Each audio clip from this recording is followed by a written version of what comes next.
1.5 কোটি টাকার দামের গাড়ি চড়ে কেমনে? এবং এই যে ছেলে পেলে গুলা এত গাড়ি দৌড়ায় করতে কে? 50টা গাড়ি লয়ে যায় কেন চিটাগাঙ্গে? আর যারা গত 4 মাসেই আমি তাদের তো ভাঙ্গা বাড়ি দেখি অনেকেরই, অনেকের বাড়িতে বেড়া নাই। 1.5 কোটি টাকার দামের গাড়ি চড়ে কেমনে?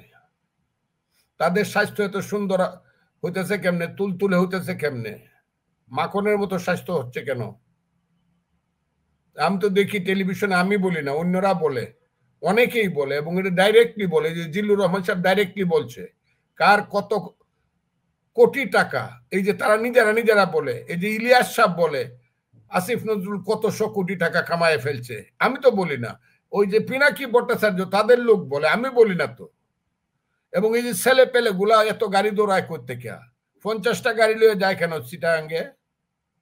আমরা তো ছাত্রনেতা ছিলাম না, ছিলাম না, বাদ দেন, আমরা কিছুই ছিলাম না, তারাই একেবারে বড় বড় নেতা।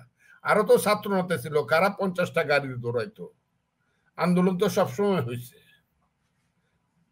কাজে এখন তারা, আমি কথাটা বলে লই, এখন তারা মহামানবের কাজ করতেছে, এটা তো মনে হয় না।